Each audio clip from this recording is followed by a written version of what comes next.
नमस्कार दोस्तों, स्वागत है आपका हमारे YouTube चैनल वैष्णवी शिक्षा क्लासेस में। आज का हमारा टॉपिक है HMPV, जो कि बहुत ही गंभीर टॉपिक है। गंभीर इसलिए क्योंकि आधे से ज़्यादा भारत इसको लेकर चिंतित है, लेकिन आपके लिए यह जानना बहुत ज़रूरी है कि ये है क्या। ये कोई नई बीमारी नहीं है, ऐसा केंद्र ने कहा है। तो हम बात करेंगे इस पूरी वीडियो पे कि स्वास्थ्य मंत्रालय ने क्या कहा है, या ICMR की क्या रिपोर्ट है, या WHO क्या कहता है इसके बारे में। तो चलिए शुरू करते हैं अपनी वीडियो। जो हमारे स्वास्थ्य विशेषज्ञ हैं उन्होंने स्पष्ट किया है कि HMPV वायरस कोई नया वायरस नहीं है। इसकी पहचान सबसे पहले 2001 में हुई थी और यह कई सालों से पूरी दुनिया में फैल रहा है। HMPV सांस और हवा के जरिए फैलता है। यह हर उम्र के लोगों को प्रभावित कर सकता है। यह वायरस सर्दियों और शुरुआती वसंत के महीनों में ज़्यादा फैलता है। चीन में HMPV के मामलों की हालिया रिपोर्टों के अनुसार स्वास्थ्य मंत्रालय, ICMR और राष्ट्रीय रोग नियंत्रण केंद्र चीन के साथ साथ पड़ोसी देशों में स्थिति पे भी कड़ी नजर रख रहा है। WHO ने स्थिति का संज्ञान लिया है और जल्द ही अपनी रिपोर्ट हमारे साथ साझा करेंगे। वो भारत में किसी भी सामान्य श्वसन वायरल रोगजनकों में कोई उछाल नहीं देखा गया है। फिलहाल स्थिति की समीक्षा के लिए 4 जनवरी को स्वास्थ्य सेवाओं के महानिदेशक की अध्यक्षता में संयुक्त निगरानी समूह की बैठक आयोजित की गई थी, जिसमें ही ये पता चला है कि अभी इस प्रकार की बीमारी का कोई उछाल नहीं देखा गया है फिलहाल। तो ये हमारे लिए एक अच्छी खबर है। चीन में ह्यूमन मेटान्यूमो वायरस यानी जिसकी हम बात कर रहे हैं HMPV से पीड़ित की संख्या लगातार बढ़ रही है। ये हम रोज न्यूज में देखते हैं और वहाँ से रोज अपडेट आता है। इस बीच भारत में भी हमने देखा कि 5 मामले सामने आए हैं। अच्छा, ये 5 मामले कहाँ हैं पहले आप ये जान लीजिए। 2 तमिलनाडु में है, 2 कर्नाटक में है और 1 गुजरात में है। हालांकि जो केंद्र स्वास्थ्य मंत्रालय है वो कह रहा है कि इस वायरस से घबराने जैसी कोई भी बात नहीं है। इसी के साथ स्वास्थ्य मंत्रालय ने कहा है कि जो 5 मामले सामने आए हैं उनमें 3 महीने की जो बच्ची बेंगलोर का मामला है उसको अस्पताल से छुट्टी दे दी गई है। इसी अस्पताल में भर्ती 8 महीने का बच्चा भी अब स्वस्थ हो रहा है। खास बात यह है कि वायरस से प्रभावित इन रोगियों में से किसी का भी विदेश यात्रा का कोई भी इतिहास नहीं है। विश्व स्वास्थ्य संगठन की बात करें यानी WHO पहले से ही चीन में स्थिति के बारे में समय समय पर अपडेट दे रहा है ताकि वर्तमान में जारी उपायों के बारे में और जानकारी मिल सके। भारत सरकार का कहना है कि ICMR पूरे साल HMPV सर्कुलेशन के रुझानों पर नजर रखना जारी रखेगा। देश का स्वास्थ्य विभाग देश में इन्फ्लुएंजा जैसी बीमारी यानी ILI और गंभीर तीव्र श्वसन रोग यानी SARI बीमारियों में किसी भी संभावित बढ़ोतरी से निपटने के लिए बेहतर तरीके से तैयार है। वहीं पे मुंबई में भी अभी कोई फिलहाल ऐसा कोई केस नहीं है, पर लोगों को बोला है कि लोग सावधानी बरतें। अब लक्षण क्या क्या है इसके, भारत समेत दुनिया भर में देखने को मिलता है कि मंत्रालय ने इस बात पर जोर दिया है कि HMPV का जो संक्रमण है पहले से ही वो भारत में समेत कई देशों में वो फैल रहा है और यह नई बीमारी नहीं है। अन्य बीमारियों की तरह HMPV भी कमजोर रोग प्रतिरोधक क्षमता वालों को अधिक प्रभावित करता है। मंत्रालय के अनुसार इसमें बुखार, खांसी, जुखाम, बदन दर्द जैसे लक्षण होते हैं। सूखी या लगातार खांसी, तेज सर दर्द, मांसपेशियों में दर्द, उल्टी या डायरिया भी हो सकता है। अब इसकी एक वजह डॉक्टर्स कहते हैं कि मौसम भी हो सकता है कि जो ये ठंड का मौसम है, सर्दियों के मौसम में जो रेस्पिरेटरी वायरस जो इन्फेक्शन होता है वो हमेशा बढ़ता है।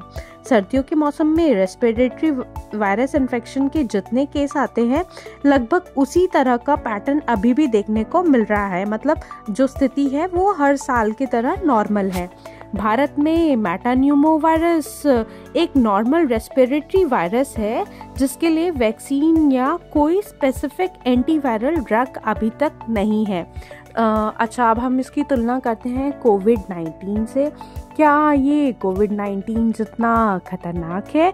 तो बिल्कुल भी नहीं, और आपको बिल्कुल भी घबराने की ज़रूरत नहीं है, क्योंकि इस पे कर्नाटक सरकार ने भी कह दिया है कि HMPV मुख्य रूप से बच्चों को प्रभावित करता है, या हम ये बोल सकते हैं कि जिनकी थोड़ी इम्यूनिटी कमज़ोर है। तो यह कोविड-19 जितना संक्रामक नहीं है। अभी कोविड जैसे प्रोटोकॉल का पालन करने की कोई भी ज़रूरत नहीं है, क्योंकि कोई अप्राकृतिक घटनाक्रम अभी तक नहीं पता चला है। अच्छा, अगर कोई शख्स HMPV से प्रभावित हो भी जाता है या उसको हो जाता है, तो ये पता कैसे चलेगा? तो ये पता चलेगा RT-PCR से। तो जो HMPV वायरस से संक्रमित व्यक्ति है में खांसी, जुकाम और हल्के बुखार जैसे लक्षण होंगे। ऐसे में केवल लक्षणों के आधार पर यह पता लगाना मुश्किल है कि व्यक्ति HMPV से संक्रमित है या नहीं, क्योंकि फ्लू और इन्फ्लुएंजा में भी सेम लक्षण होते हैं। RT-PCR से HMPV RNA का पता लगाया जा सकता है, जबकि एंटीजन डिटेक्शन से जल्द रिजल्ट मिलते हैं। डॉक्टरों का कहना है कि लक्षणों को देखकर इलाज किया जाता है। तो अगर कोई बंदा निमोनिया से पीड़ित रोगियों में ज़्यादातर ऑक्सीजन थेरेपी या कई केसों में अस्पताल में भर्ती होने की ज़रूरत पड़ सकती है। तो ओवरऑल बात ये है कि जो कोविड था वो एक नया वायरस था। यह वायरस नया नहीं है और हमारे पास इसके फैलने से पहले से सबूत हैं और यह नॉर्मल बिहेव करता है, तो बिल्कुल भी घबराने की बात नहीं है। ये आम वायरस है जो हर साल आता है और उन्हीं लोगों को अफेक्ट करता है जिनकी इम्यूनिटी कमज़ोर है। डॉक्टर कहते हैं कि आम वायरस की तरह यह वायरस भी क्लोज कांटेक्ट और हवा के जरिए फैलता है। अमूमन 2 से 3 दिन में लोग ठीक हो जाते हैं। लक्षण इतना सामान्य है कि इस आधार पर वायरस की पहचान संभव नहीं है। उन्होंने कहा कि जहां तक अभी आने वाले मरीज की बात करें तो इसकी वजह सर्विलांस के तहत जांच करना है, क्योंकि बिना ट्रैवल हिस्ट्री के मरीजों में वायरस पाया गया है, यानी लोकल संक्रमण है। अभी और जांच करेंगे तो और मामले सामने आएंगे। इन मामलों को लेकर पैनिक होने की तो बिल्कुल भी जरूरत नहीं है। डॉक्टर्स कहते हैं कि सालों से लोग इस वायरस से संक्रमित हो रहे हैं, इसीलिए अधिकांश लोगों में इस वायरस के खिलाफ इम्यूनिटी भी है, इसलिए महामारी फैलने जैसी स्थिति बिल्कुल भी नहीं है। लेकिन साथ में एक्सपर्ट ने यह जरूर कहा है कि चीन में फैल रहे संक्रमण को देखते हुए जानना जरूरी है कि वायरस में बहुत बड़े स्तर पर बदलाव तो नहीं हुआ। साथ में जो लोग इस संक्रमण की वजह से एडमिट हो रहे हैं उनमें किस प्रकार की सीवियरिटी है।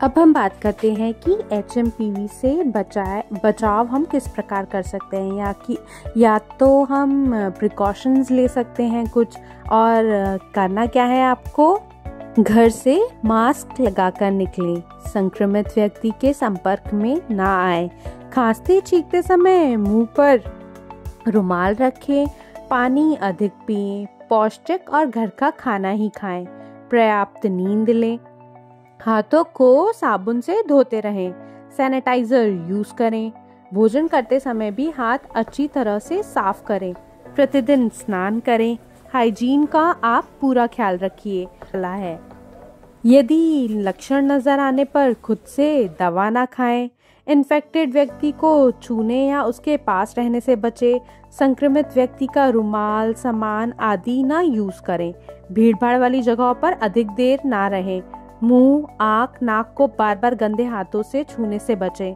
बिना डॉक्टर से पूछे कोई भी दवा खुद से ना खाएं, अपने कपड़े, रुमाल, तौलिया आदि किसी से भी शेयर ना करें। अगर आपको वीडियो पसंद आई हो तो वीडियो को अपने फैमिली के साथ या फ्रेंड्स के साथ ज़रूर शेयर कीजिए, और अगर कुछ आपके मन में सवाल हो तो कमेंट में ज़रूर कीजिए। धन्यवाद।